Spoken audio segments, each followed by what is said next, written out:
All right, welcome back from that one. That's an appreciation video from our one and only Rewiring. Very timely. It was just concluded, and there she is thanking us all for being a part of her journey and supporting her so far. Yes, thank you for that video. We love you. Congratulations, and thanks for making us proud. And now we have our guest in the studio. Of course, it's not a stranger. Okay, definitely someone that we always love to talk to here, who kind of like sets our pace, some mindsets for the week. By the name, 1 minute. We're talking about overcoming toxic thinking. We are talking about overcoming toxic thinking, rewiring the mind for growth and peace. And we have Dr. Sylvanus in the studio. Yes, that's the topic. I was trying to look for the topic here. All right, welcome, Dr. Sylvanus to the show. Good morning. Good morning, sir. Yeah. All right, it's always a great time conversing with you. I think it's the second time we are having our own one-on-one. Yes, one-on-one. Well, with Teresa. Yes, and this time around, today's conversation is really about how toxic thinking silently affects our emotional well-being. Yeah. Really, our productivity, relationships, even physical health. You just think on your own. You're not having a conversation with people. It's a bit toxic according to what people say. But is it truly really toxic, or is just you just being on your own, internalizing? No, I think that toxic thinking goes beyond you just being on your own. You can be on your own and have toxic thinking. And you can be with people and still have toxic thinking. So but can you be on your own and not have toxic thinking? It's possible. But being your own thinking at all. Provided you understand what toxic thinking really is. Okay, so what is toxic What is toxic thinking? Very good. Toxic thinking is when you have an over-expectation. There's nobody that says you should not have expectation of every situation, every circumstances. But overboard, it becomes toxic. You know, in your relationship, always expecting the worst. You think the worst of your partner. You know, you never give him a chance for him being good, being trustworthy, or otherwise. And you know, there's what we call the black and white thinking. The black and white thinking simply means that for you, it is either white or black. It's either good or it's not good. It's toxic thinking, because there could be a midway in. You know, the popular saying, say a coin has two sides. But look at a coin critically. It doesn't have two sides. It has the tail, it has the head, but it has the height. Yes, call it middle or whatever you call it. It has another side. So toxic thinking is you always thinking negative, you know, having an overdue or an overboard expectation. You expect too much. You always think that the worst is going to happen to you. You, as it were, thinking that you read people's minds. You know, I look at you and say, oh, you are probably thinking I'm not handsome. Do you understand? Nothing positive. Nothing, yes, you know. I'm reading your mind. That may not be what is in your mind. So it becomes a negative and toxic thinking.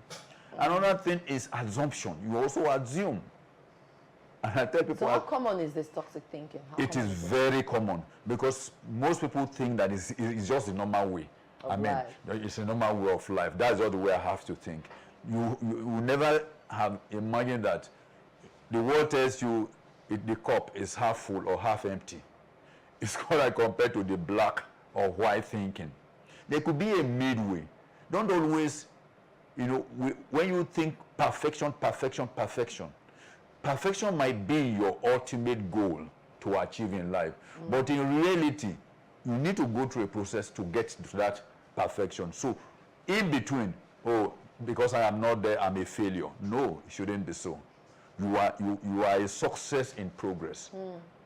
So negative thinking, when you are expecting too much, for instance, oh. So the reason why this is not noticed is because people think it's a norm. It's a norm. It's a norm, and it's just, everybody just think it's part of our culture. I mean, that is the way it is. Interesting. It is what it is. So how do we create awareness for this? What are the everyday signs that we as individuals or someone can just be stuck in a toxic thinking, toxic thoughts loop?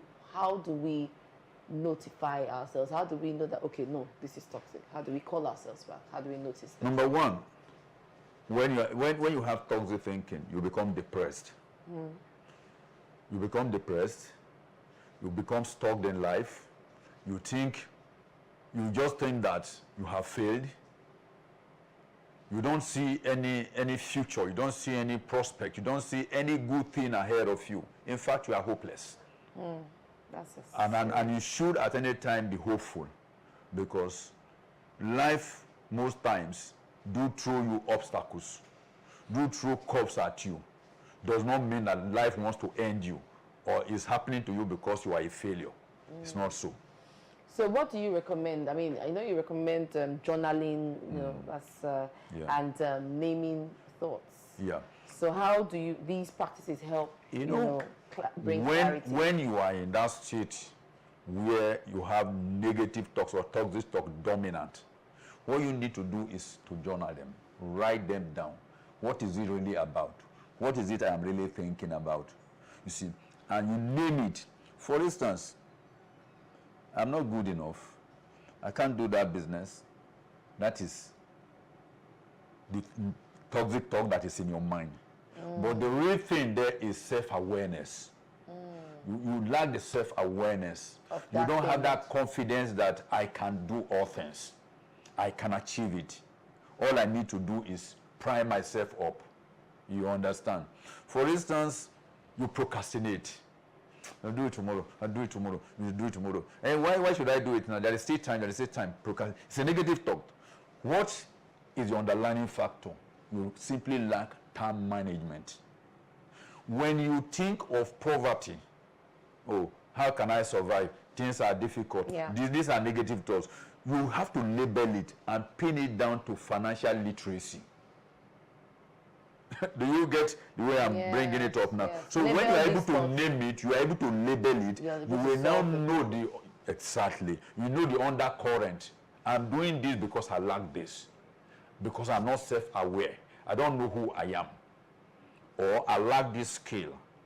So if it is thinking of lack, like Nigeria is bad, there's nothing here. Financial literacy, why don't you go and study how can I make money under this situation? How can I survive under this situation? So you that equip brings yourself. us to mindsets and mental habits. Now, you talk about replacing toxic thoughts with, positive, empowering ones. Can you share like a really brief, a real-world example of that act as well, and how it works? Good. Take, for instance, what if I fail? You have a venture, you are thinking of a project, you are thinking of going to school, you are thinking of something, and you say, what if I fail? That's a negative and toxic thinking, is it not so? Sure. You can empower yourself. So, failure is part of life. Failure is not failure. Failure is actually a pathway to success. You can consider, for instance, what we call baby steps. Each time you fail, you come and encourage yourself. I'm just like a baby learning to walk. Baby walk and grow by falling and standing up. You fail in an attempt, maybe you go out for an exam or something. Oh, I'm just experimenting. Experience comes from experimenting. So those are ways you empower. So in every failure, you see an opportunity. It's an opportunity for growth. But for you to be able to do this, you have to be emotionally aware. Because some people are not. They just live life, just living anyhow. So how do you think that this emotional intelligence, how can we even be emotionally aware, and how do you think that this will break this kind of toxic pattern? You must realize that, was it last week or so I talked about what I call the iceberg principle. The iceberg principle simply says that what you see on the surface is 10% of what is inside of you. And it is what is inside of you that propels what the world see. So the failure that you see is a result of who you are on the inside. Do you understand? So you need to build yourself up. Like you said, you call it emotional awareness. You need to identify who are you. What are your skills? For instance, you are having, issues on marriage, and the negative thoughts are coming. Oh, this man is cheating me. this man has no interest in this marriage and all the rest. The question you will ask yourself, you need to be self-aware. Have I made myself lovable? Have I positioned myself to attract that love that I am looking for? Okay. Because there is law of attraction. What you are is what attracts what comes to you. Do you understand? So that's where people must be self-aware. They must know who they are to be able to attract whatever they want. So when there are negative thoughts around you, don't deny those thoughts. Don't deny them. Acknowledge them. Now question them. Question them, and you'll be able to pin them down. Like I said, question them, name them, and at the end of the day, a solution will come out. So are there tools or practices that we can use, maybe like a breathing tool? How can this even help? Can this help in controlling our thoughts sometimes? Yeah, you know, when negative thoughts come, one of the easiest way that you can is, number one, I called it the pause principle. I don't know what I've mentioned it. About the pause principle. And what is the pause principle? That's for reaction and yes. Cool down. Calm down. That's the pause. Acknowledge that negative thought. Do you understand? Understanding where is it coming from? What's propelling it? What's the undercurrent of that thought that is? What is the pattern? Then you can now strategize. How can I overcome it before you engage it? Okay, so that breathing still helps you analyze every little thing. In, out, you just breathe down, think over it. Do you think people around us influence our thoughts as well? The kind of people that we keep around us? Of course, yes. You are the average of the 5 people that you move around with. Either they are carrying negative thoughts, you carry the negative thoughts. If it is positive, they affect you. No relationship leaves you the way you are. Relationship will either add value to you or devalue you. Interesting. So you also mentioned in a previous conversation, you mentioned mental hygiene, you know, and daily practices. Yes. For any individual here, what does that daily routine look like in real life for someone trying to stay mentally sane or mentally well? You know, I was trying to. Somebody somewhere who saw this, I said, "Oh, I am very interested in it." I said, "Yes, I will come and talk to you." That person lost the husband less than 2 months ago. Of course, what will be in her mind will be negative thoughts, all true. So, you know, you have to do these morning routines. When you wake up every morning, you need to wake up with some positivity. Oh, I've lost my husband, that's not the end of it. Oh, thank God I have the children that I can still look up to. Do you understand?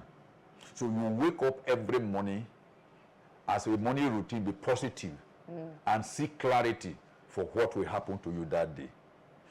For Christians, for instance, we do morning confession.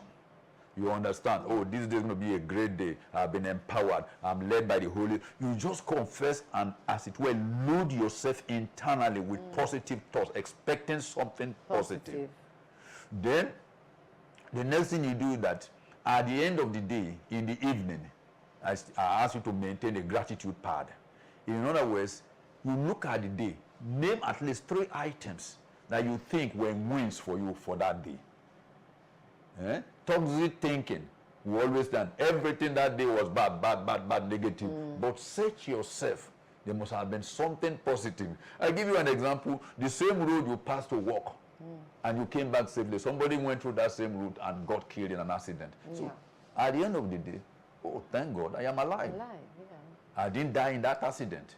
Do you understand? So have your morning positive confession. At the end of the day, what I call, gratitude. You must see in every day 1 or 2 things to acknowledge are the good things that happen to you. Then lastly, digital detox. What is digital? You know, the major source of our toxic thinking, the poisons we take every day is from the social media. Is from the news we're listening to. So you must be able to regulate, as it will detoxify yourself from the negative news that you have gathered all around that day. And for For Christians, for instance, maybe you go to bed with Thanksgiving and a worship song. So you sleep like a baby. All right, interesting. So now, do you think that these toxic thoughts can ever be totally eliminated? Is it a thought? Do you think No, it can ever? they are part and parcel of our life. Okay. So we have to learn to live with it. They are reality check. They are reality check. So how do you think that people can handle these toxic talks, especially when it comes from social media comparisons, all of those things, the same way? The same way we are? Yeah, no, a little bit slightly different. There is what I call the comparison trap. The comparison trap. Most of the things you see in the social media, they are make-believe. Somebody, in marketing is about perception. So in social media, what people do is they are selling themselves. I want to be seen as Sylvanus Ogbo, who is beautiful, who is excellent. But I can tell you that what you see on the surface, just like the principle of the iceberg, is 10% of who really I am. But that is what I want to portray. So I tell people, take what you see in social media with a pinch of salt. In fact, what you see is just 10% on the surface. You don't know the pains those people have gone through. You don't know the deceit. It's like, I don't know what your face really looks like. Because on coming to the studio now, you do some cosmetic dressing. It's the same thing, don't worry. I woke up like this. Sorry, I'm picking on you personally. It's okay, but that's the way the social media operates. Yes. They paint a picture they want the world to see. So don't go there comparing somebody who wants you to see and think and reason in a particular line. It's like, it's like a fish. When you put a hook with a worm into the water, you expect the fish to swim towards it and they get hooked. That is exactly what social media do to us. So you must identify exactly. Identify the bait as a wrong bait. It is a bait. They call it the comparison trap. That is the essence of run your race. Lastly, before we wrap up this conversation, it's been an interesting one. Understanding that we all have that ability to have toxic thoughts. Yeah. Every human being has it sometimes, even very terrible. But the ability to control it is what we are trying to let you know. And that's why we want you to go back and watch this conversation we've had on the show today. It's very important that you listen attentively to everything that we talked about. Lastly, for someone listening right now, what are those things you want to say to them who is feeling overwhelmed by one or two things, maybe by negative self-talk, or what's the first step they can take today, apart from the pause? What other things can they take out today from this conversation? You there, acknowledge it, don't deny it. Like we said, it's part of life. So acknowledge the fact that negative thoughts will always come. Don't deny them. Once you have acknowledged them, then question every of those thoughts. Analyze them. I give you, for instance, and if you cannot do the analysis yourself, bring somebody that you trust. Talk about it. Then you say that towards the last stage. You need to talk to somebody. You need to seek help. Seek a mentor. And above all, build a positive society around you. Move around positive people.